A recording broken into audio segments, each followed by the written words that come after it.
Dans un monde où les femmes accèdent de plus en plus à l'indépendance financière et à des postes de leadership, une question se pose. Leur succès économique est-il toujours bien perçu dans la sphère intime? Peut-il menacer l'équilibre du couple? Révèle-t-il des failles dans la relation ou est-il une opportunité de croissance à deux?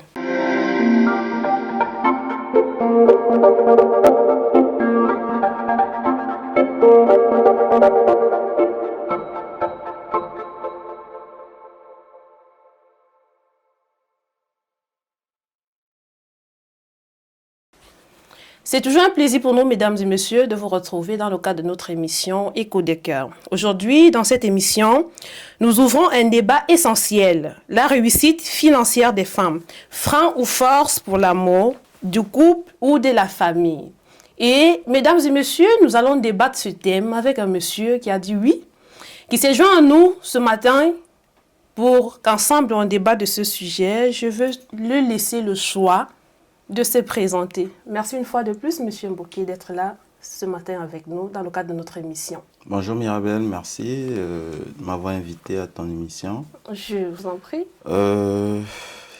J'ai appris, j'ai vu le concept de par un ami et j'ai été vraiment intéressé par ça. Merci, je suis flattée. Voilà pourquoi j'ai accepté ton invitation. Maintenant, je me présente, moi c'est Arnaud Mbouké. Je suis ingénieur en génie civil. Ok. Ce qui ne fait pas part belle avec l'amour dont je vais parler aujourd'hui. Donc, Pas toujours, hein? donc moi, je suis juste un jeune Camerounais qui a immigré au Canada. Donc, je suis là à parler avec toi. Donc. Ok. Merci de m'avoir invité. Donc, je suis là. Moi, je vous en prie. C'est à moi de vous dire merci pour aujourd'hui.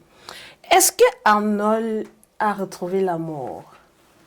Oui, disons oui. Oh mon Dieu, j'aime ça. Je sais pas pourquoi. J'aime ça quand les gens retrouvent l'amour. Ça me fait tellement du bien. Oui, je dirais oui parce que je me suis marié déjà. Je suis marié. Super, ok. Je me suis marié cette année, le 23 août. Ok. Donc, c'est sûr que si je vous dis je suis marié, ça veut dire que j'ai trouvé l'amour. Nous avons deux questions qui centrent notre débat. Est-ce qu'une femme stable ou plus aisée financièrement que son partenaire peut fragiliser le couple? Deuxième question qui centre le débat. L'argent déséquilibre-t-il l'amour ou révèle-t-il simplement la solidité ou la fragilité des liens affectifs autant pour moi? Ok. Pour ta première question, moi je pense que on aurait une réponse à deux volets. Ok. On va dire oui. Si je dis oui parce que ça fragilise, parce que un homme, en fait, quand une femme est avec un homme, selon moi, Okay. et que l'homme en face, il se définit, il définit en fait sa virilité ou quoi que ce soit par sa capacité financière, là, c'est sûr que... Là, vous avez raison. En face, si tu as une femme qui est bien lotie, qui est financièrement assise, c'est sûr que vous serez fragilisé et le couple en dépendra.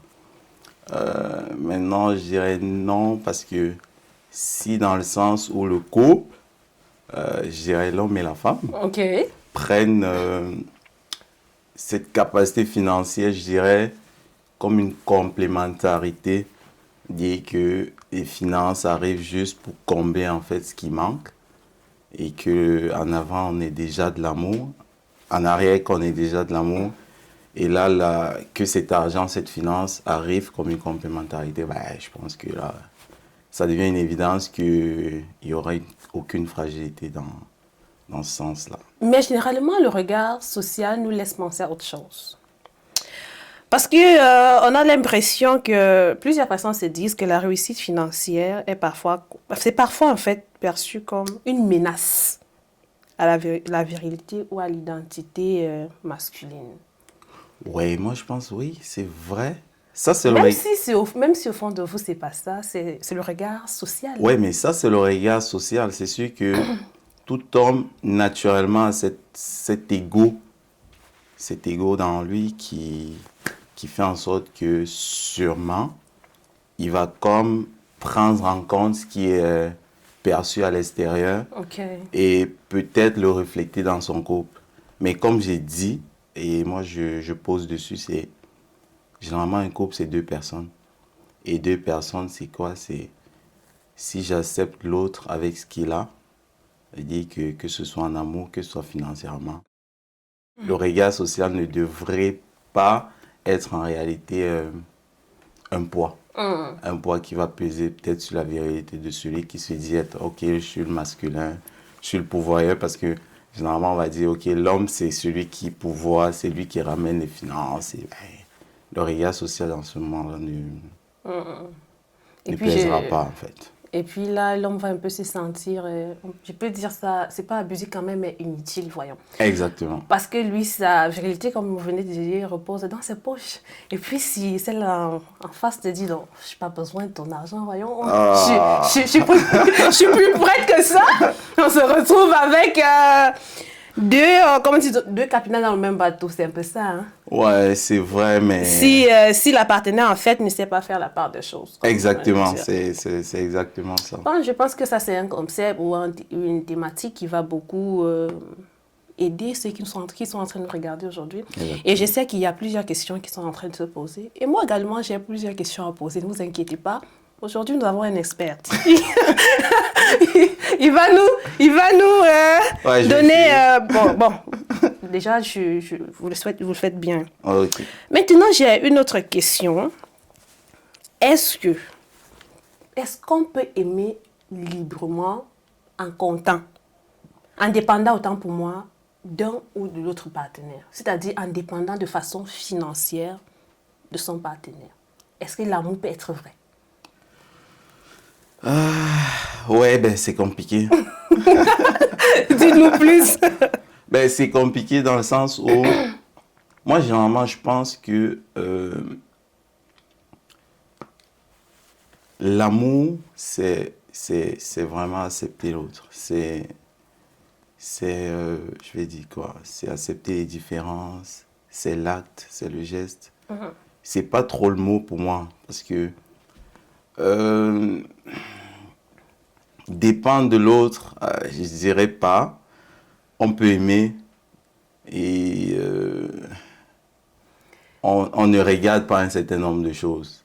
Bon. On peut aimer et on ne regarde pas un certain nombre de choses. Je m'explique. Okay. Financièrement, c'est compliqué pour certains hommes. Okay.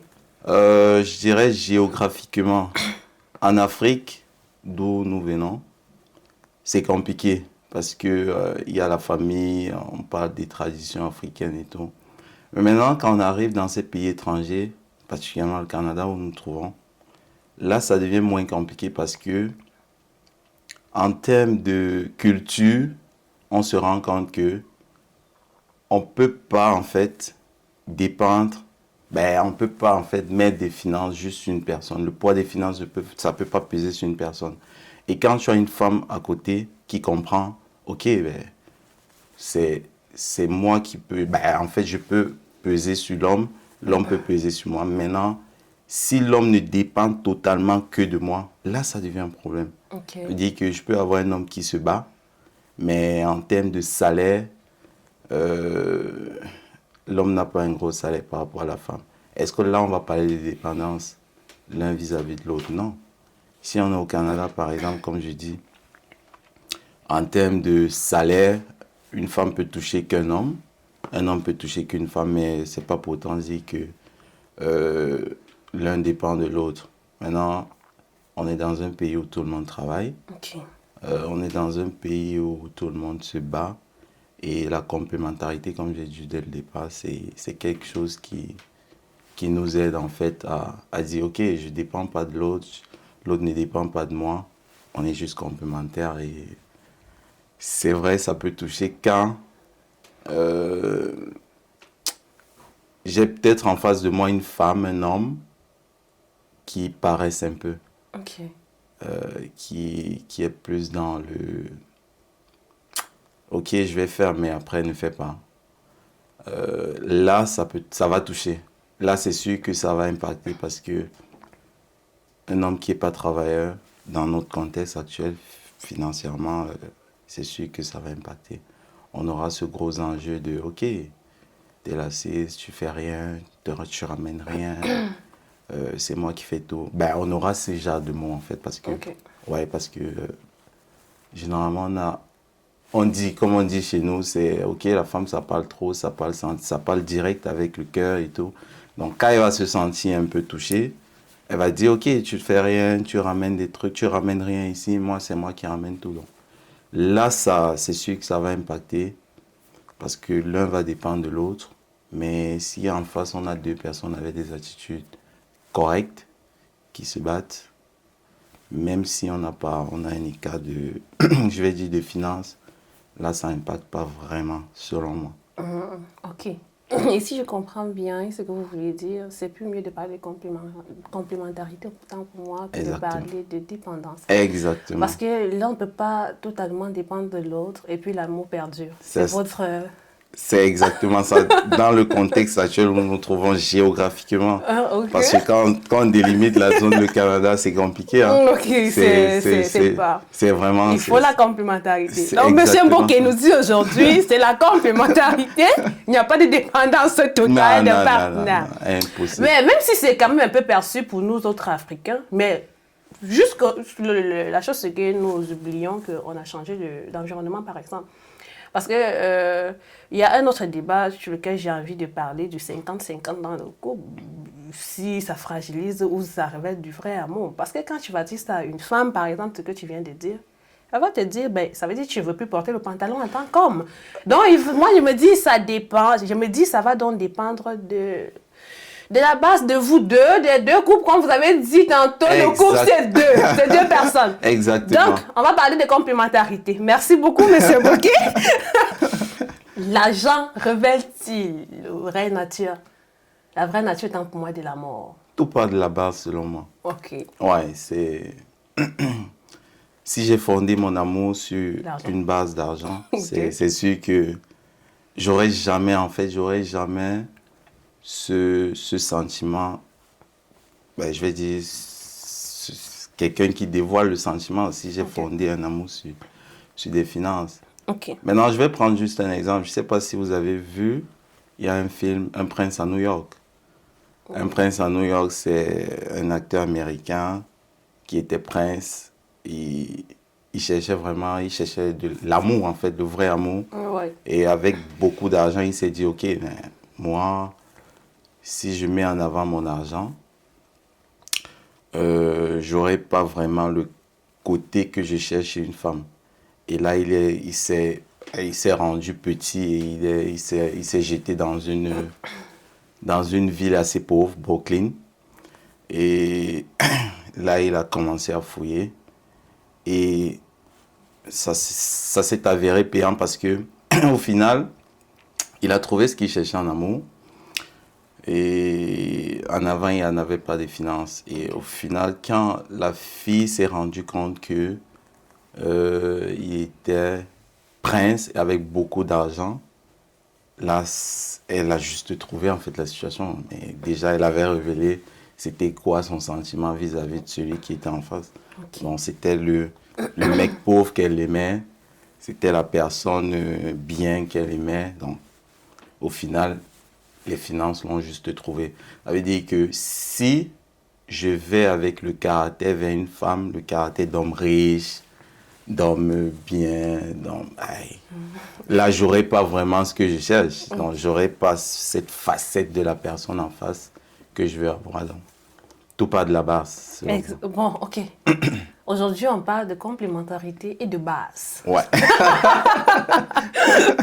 Oh, j'admire ce qui sort de votre pensée aujourd'hui. Merci. Et ensuite, ce qui me fascine plus aujourd'hui, c'est que je suis en face d'un homme marié. Alors, nous autres, on aura besoin de votre avis. Selon vous, comment un couple peut-il transformer des inégalités économiques en complémentarité et non en conflit? C'est déjà partiellement répondu, mais là, on aimerait, parce que ce n'est pas seulement moi, parce qu'il y a d'autres personnes qui sont en train de regarder, on aimerait vraiment que vous, en tant que couple, vous approfondissez un peu la chose. Selon vous, comment transformer les inégalités économiques en complémentarité et non en conflit dans le couple? Je dirais, moi particulièrement, c'est un peu atypique mon cas parce que moi avec ma femme, je vais parler personnellement, moi avec ma femme. Oui, et d'ailleurs, on lui fait une dédicace où elle se trouve. C'est pas Madame Bokeh. On vous envoie un bonjour à votre position. Moi avec ma femme, on s'est connus à l'école. Donc pendant les 2 ans d'études, on s'est connus, on s'est côtoyés et tout, mais c'était pas ça en fait. Et moi étant quelqu'un, je sais ce que je veux en fait, je suis objectif, je sais ce que je recherche. Moi je suis plus dans l'observation.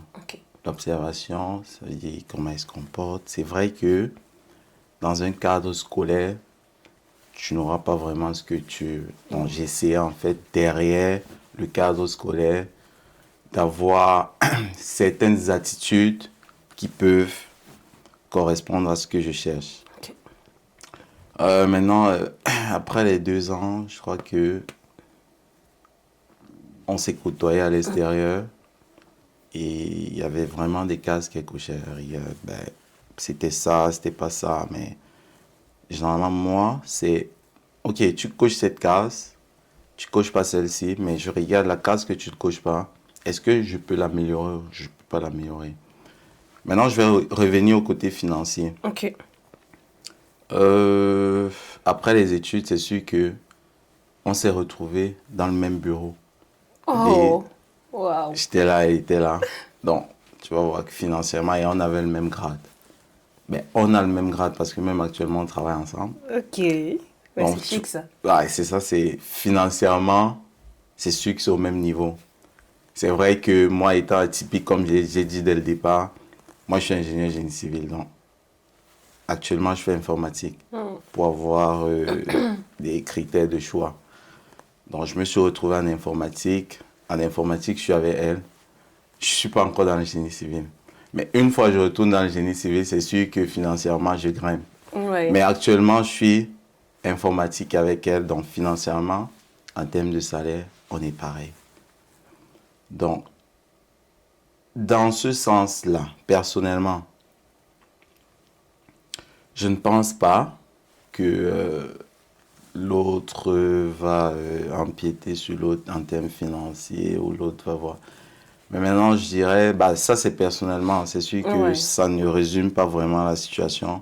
Donc, économiquement, ça ne résume pas vraiment la situation. Mais si on va dans le sens où j'étais au-dessus d'elle, ou elle était au-dessus de moi, ce qui va arriver demain parce que une fois que je vais grimper, c'est sûr que je sors au-dessus d'elle. Exactement. Mais vu qu'on a déjà vécu cette situation où on est au même niveau, tout est stable, tout est correct, moi, ça va de soi que si en face j'ai une personne qui comprend, j'ai une personne qui sait que financièrement, c'est pas la base d'un couple en fait. C'est pas...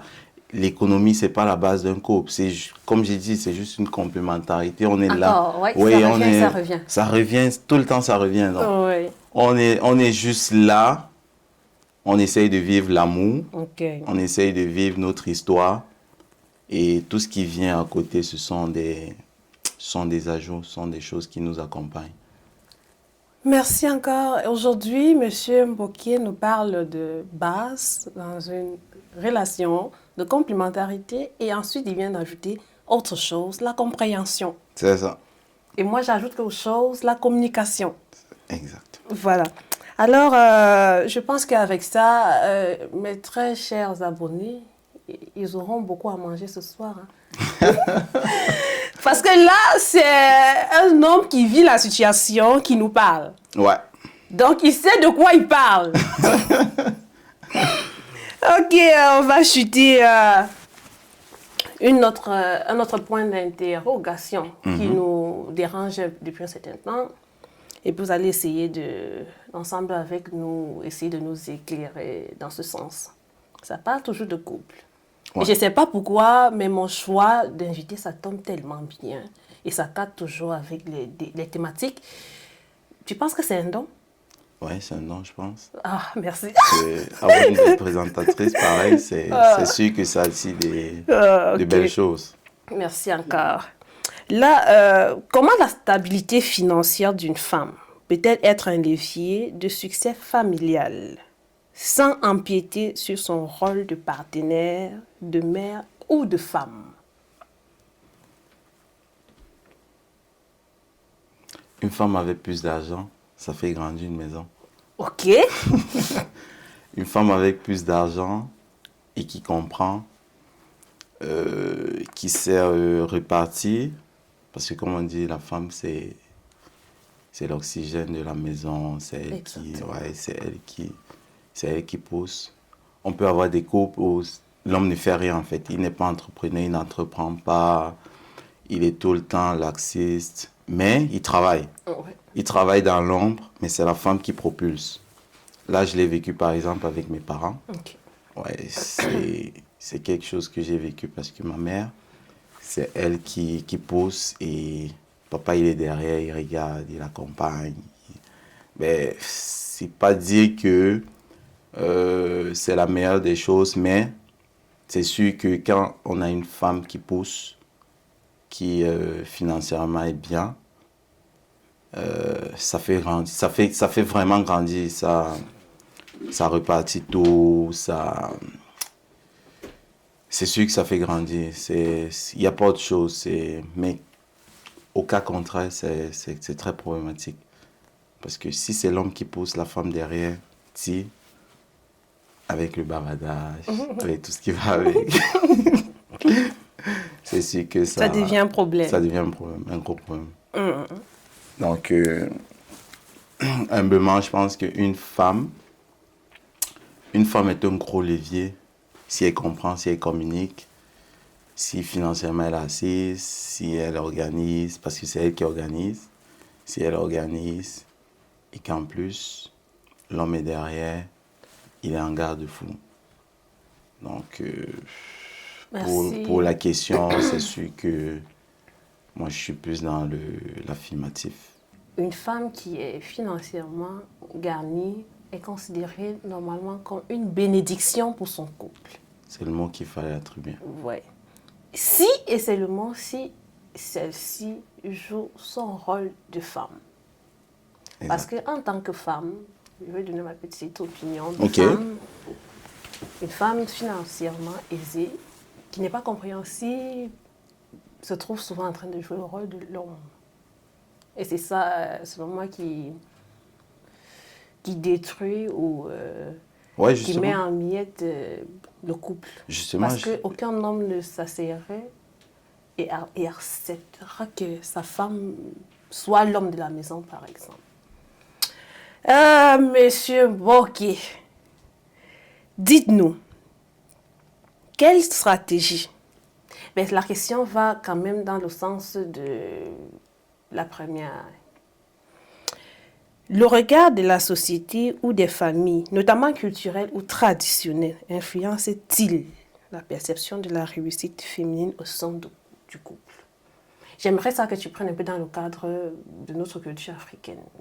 Par exemple, qu'est-ce que tes parents vont dire si ta femme est financièrement stable? Est-ce que ça ne doit pas avoir un impact dans l'évolution de votre couple? Ça ne doit pas briser? Oui, dans le cadre de nos traditions, c'est sûr que ça brise. C'est sûr que ça brise parce que la perception extérieure chez nous, Oui. c'est sûr, c'est avec moins d'hésitation, c'est sûr que on est touché. Ok. Parce que le gros piège dans ça, c'est qu'est-ce qu'on me dit? Parce que une femme chez nous, ça reste beaucoup avec ses sœurs, ça parle beaucoup avec ses copines. Ouais, donc quand quelqu'un chaque jour a cette parole comme quoi, hey, ton mari ne travaille pas, il ne ramène rien, c'est toi qui fais ci, c'est toi qui fais ça, il y a ce petit tic qui arrive et le petit piège, c'est que la frontière entre les deux, c'est quoi? La femme bonne et celle qui va dominer cet homme financièrement, est très proche, c'est-à-dire elle peut facilement basculer avec l'apport extérieur. Elle peut céder. Elle peut céder. Et je pense que culturellement parlant, chez nous, c'est sûr, ça joue un gros rôle. Des célibataires, des gens qui sont à la recherche de l'amour, des couples qui vous ont écouté aujourd'hui, cela aura un plus aujourd'hui dans leur couple. Et c'est la raison pour laquelle nous, sur ce plateau, nous évoquons des thématiques qui vont impacter autour de nous, qui vont aider. Que quelqu'un va dire un jour, j'ai écouté Écho de cœur, il y avait un monsieur qui parlait, et ce qu'il a dit, ça m'a touché. Alors nous vous disons encore merci une fois de plus d'avoir accepté notre invitation et d'avoir partagé ce plateau avec nous. Alors chers invités, chers abonnés autant pour moi, aujourd'hui notre thématique tournait autour de la stabilité financière de la femme, un frein ou une force pour le couple. Et nous avons eu en face de nous un expert, un monsieur, un mari, qui nous a vraiment donné ce qu'on recherchait. Il nous a parlé de la complémentarité, il nous a parlé de la base. Chaque relation, c'est la base. Il nous a dit, ça, la relation, c'est deux personnes, mari et femme. Il nous a parlé de la compréhension, de la communication, et à la fin, il a mentionné le point le plus important, la crainte de Dieu. Parce que là, c'est vraiment le fond. Tu as touché le fond. Sans la crainte de Dieu, on ne parlerait même pas de relation. Exactement. Alors, merci à vous, chers abonnés. Merci vraiment pour votre temps et nous vous exhortons de continuer à vous abonner et surtout de liker nos différentes vidéos. Et si jamais vous êtes intéressé à nous retrouver ici sur le plateau, alors laissez simplement un petit message sur le numéro qui affiche en bas de l'écran. C'était Mirabelle, la présentatrice de l'émission Écho des cœurs, encore appelée la déesse de l'amour. Merci encore et à la prochaine.